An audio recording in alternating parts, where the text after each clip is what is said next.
Oh. Well, someone made a video about prime lenses versus zoom lenses. It was about time that I made a really condensed video, even though sometimes I flap my lips too much. I never understood, well actually I do understand, other people actually elicit consensus, because people always say in these photography channels, they're like, well tell me what you think. That's actually a psychological tactic. There's no such thing as truth by consensus, because you'll always get 1,000 different replies. It's always good to strike to the heart of the matter as far as truth, being logical and objectively empirical so far as the validity. Of course, we're talking about an art form here. I got a link, 2 links below I'd like you to check out. There are a couple of charts that I made. One of them's kind of humorous, but dead serious right there. See, top image is McDonald's. Bottom image is a fine restaurant. Please take a look at both charts. The second chart is a lot more serious. Prime lenses. There are basically only 4 grades of lenses. Zoom lenses, obviously. Prime lenses, well, what are the other two? Wide angle prime lenses, because they fall within their own class or criteria, also so far as build quality and the enormous hurdles it takes to actually build wide angle primes. And then secondly, what I call HPP. They're high purpose prime lenses like 300mm 2.8, medical lenses, reproduction lenses for artwork and whatnot, perspective control lens, tilt shift lenses, also macro lenses. So those are HPP, high purpose prime lenses.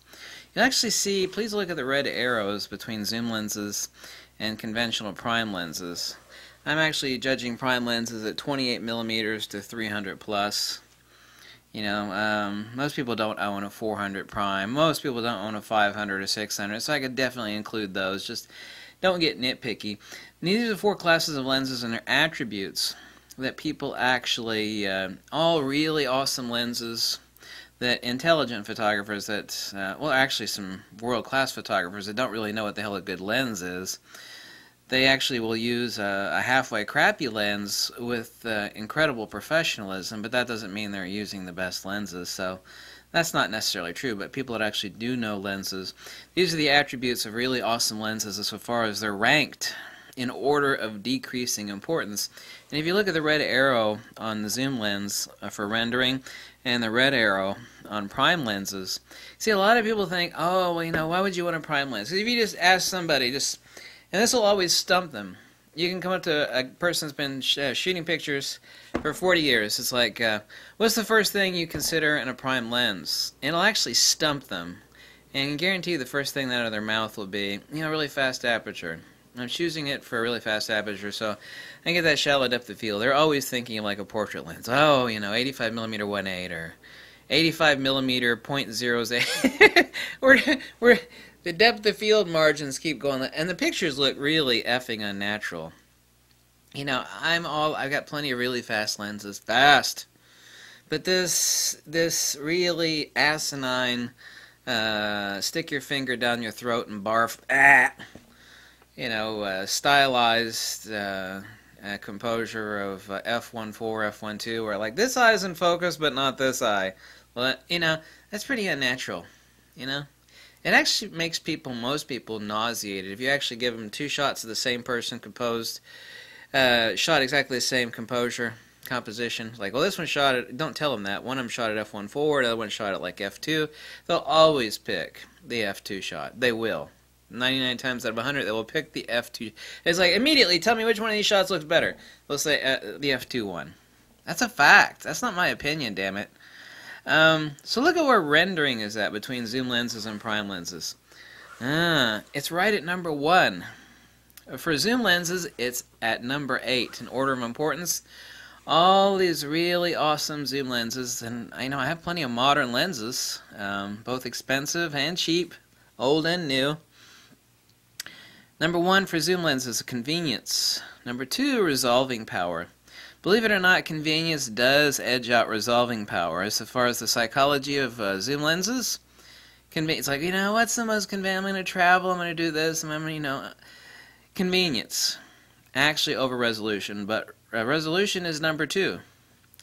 Number 3, aperture speed. That way you could actually take high ISO shots at faster shutter speeds. This is really important for handheld stuff, for like paparazzis, news photographers, sports action, photojournalism. Yep.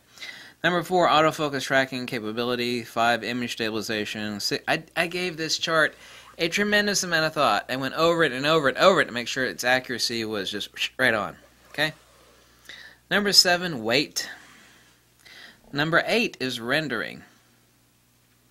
Right at the very bottom, and there are things even below that, like build quality and warranty, blah blah. You know, I didn't include the unimportant crap, like, and that is important, but I mean, it kind of, you know, build quality, warranty, gray mark, you know, just superfluous crap are not on these lists. So, prime lenses. Number 1, right at the top of the chart. You see, if you ask someone, like, if you've been shooting for 30 years, like, wait, why do you buy that prime lens? Aperture, really fast aperture. Actually, number 1, as far as people that buy prime lenses, it's actually rendering. And this is not a consensus. It generally is, but it's also incredibly accurate. Very, very razor-sharp accurate. Number 1's rendering. Number 2 is aperture speed. You know, I want to, you know, 85 1.4 versus an 85 f2. They don't think that's fast enough. Number 3 is resolving power. Well, why would resolving power be number 3 on prime lenses, but only number 2 on zoom lenses? Here's the reason why. Zoom lenses have had kind of shitty resolving power now for a long time. It's only until moderately recently that zoom lenses have gotten tack sharp, except it, you know, depends on how radical they are. If you got some super zooms or some ultra zoom would be like 1 millimeter to 10,000 millimeter. And on either end of the lens, it's kind of shitty. Doesn't matter who makes it. There are some exceptions, but not really. Prime lenses, however, have been razor sharp. Even if they have crappy chromatic aberration, vignetting, distortion galore, they still have been sharp for basically 100 years. Long before photography rolled along, resolving power on lenses got really good really fast on prime lenses. Okay? If you take a look at some of those shots from the Old West, and you're like, damn. And you're like, well, that's an 8x10. Or a 4x5. Usually it's an 8x10. I mean, you're talking about a huge negative and a huge bleeping lens. That's true. But prime lenses have been sharp for a really, really freaking long time. Zooms have not been. That's why resolving power is number 3 on prime lenses. Number 4, unquantifiable artistic attributes. The je ne sais quoi of the prime lens.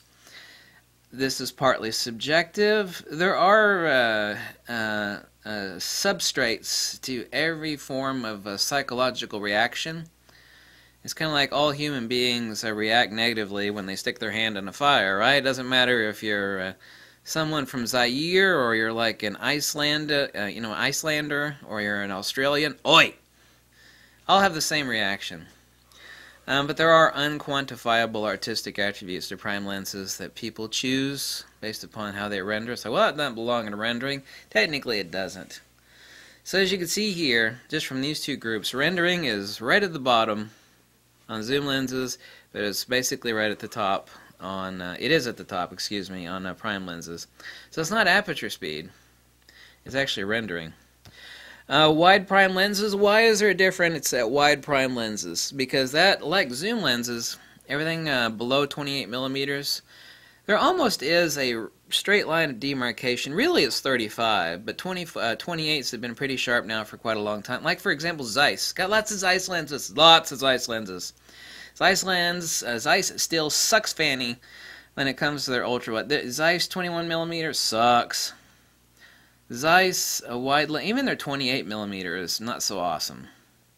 Zeiss never mastered how to make a really good wide prime. Nikon, it kicks everybody else's ass on wide primes. They do. Nikon rules the world on wide primes, especially fisheyes. So this is why wide prime lenses have their own category. Number 1 on wide primes is resolving power. Number 1. Number 2, aperture speed. And number 3, corner to corner, chromatic aberration, distortion. Number 4, rendering. You can fix everything, basically, Lightroom or Photoshop, most everything, as long as you have a really good resolving power on a wide prime. Paramount importance. I don't think I could ever find any disagreement with that. So anyway, all these other people are making videos about prime lenses versus zoom lenses. I'm certainly a lot smarter than they are, so I thought I would create this video to objectively quantify. Some of these things are unquantifiable. Anyway, to generally quantify prime lenses versus zoom lenses, and where people rate the attributes in order of decreasing importance, not as a form of consensus. It's like, I polled 10,000 people and this is what I came up with. No, based upon extremely logical consideration. But if I actually were to take photographers out there that have more than 10 brain cells about lenses, they follow this list almost to the letter. They follow it right down. So I went over this list over and over and over again. High-purpose prime lenses, medical, repro, tilt shift, blah, blah, blah. Number 1 is resolving power. These are technical lenses, except for like the 300-2.8, which is also a portraiture, sports action one. Number 2 is corner-to-corner, chromatic aberration, distortion. Number 3 is autofocus tracking and image stabilization. If it's like a 300mm 2.8 or 400 or 600, actually autofocus tracking and image stabilization is number 2 instead of number 3. So there is some play within these as far as wildlife lenses versus medical repro and macro lenses. So there is some switch back and forth on the high-purpose prime lenses. Number 4, aperture speed. Number 5, weight. But the important thing are the 2 arrows here between zooms and primes, because here's the thing that I've been bitching about, and it's a serious issue today, well, at least in photography, is that there are a lot of these new prime lenses that have up-teen bazillion elements in it, and they have none of the fine characteristics that would make you want a prime lens. Like, here's a great prime lens. You know, it's got 14 elements in it, and, you know, it's an f1.4, and it's really expensive, and it's plastic, and it's made in China. You know, Tamron makes lenses like that, Nikon does, Canon does. That's wonderful and all. It's like, well, it's a really sharp lens. Well, if you had a brain, you would know that resolving power is number 3 on a fine quality prime lens. You see this other little chart right over here, which I can't get to right now for some odd reason. Bleeping iPads. Prime lenses, about convenience and speed. McDonald's. Zoom lens is like a fine restaurant. You know, you got the butler with the tuxedo waiting on you. It's a totally different thing that you should be desiring prime lenses for. Autofocus tracking speed, image stabilization, even chromatic aberration. I mean, it's some of the finest, most valuable images ever taken were taken with prime lenses that have a crap load of, I mean, like, you take Zeiss's ultra-fine prime lenses, like their 100mm f2, which I have, their 85-1.4, got a crap load of chromatic aberration. They got some decent distortion, but the micro contrast, whew, through the roof. The rendering, through the roof. Saturation, through the roof. Everything in lens design is a trade-off. Everything. Convenience and speed. Zoom lenses. Take a look at the chart below. Prime lenses. Quality, nuance. The rendered ambiance. The immutable, indefinable characteristics of a fine prime lens. Rendering is number 1. Rendering is at the bottom of the scale in a zoom lens. That's no problem, you know. People say, well, how could you... I get this stupid question all the time, and it's kind of stupid, but it's not really. It's like, how could you praise... This is exactly what people ask me. How could you praise, you know, that Tamron or that Nikon 70-200 lens with, you know, up-teen bazillion elements in it compared to, you know, these low element count... You know, you rate them both the same. You know, one second you'll be praising a high element count zoom lens with flat rendering, you know, poor micro contrast, poor depth, poor render depth, and next you'll be rendering an awesome lens. It's like a low element count prime, like an 85 D series 1.8. It's because they're 2 different classes of lenses. You know, if I want something awesome in the 70-200 range for portraiture or something along those lines, you know, I'll pick out, which I already have, you know, I'll pick out some prime lens that I have that does the job best. You know, can't have your cake and eat it too. You can't have supreme convenience, insane fast autofocus tracking, corner-to-corner sharpness, basically no chromatic aberration, basically no distortion. You know, you just don't get that at a prime lens. If that's not what the hell you buy a damn prime lens for. These things are 2 different classes of purpose. P. The gigantic P. So check the chart below. And this, I can assure you, without any doubt, is the most accurate, objectively, existentially valid description of a class of prime lenses compared to zoom lenses on YouTube.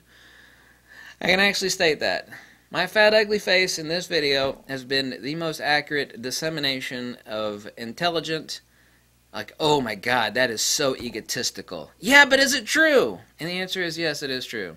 Most accurate dissemination of a prime lens defined versus a zoom lens and the defining characteristics in order of importance and desirability from top importance to least importance.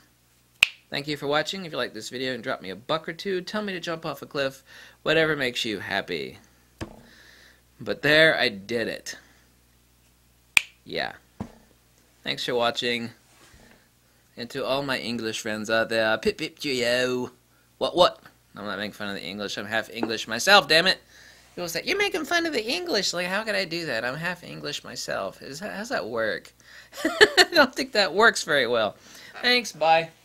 Some people just don't have a sense of humor. That's what it is. Germans, for example, don't have much of a sense of humor. They don't. And I'm part German, too. So I can't make fun of Germans either.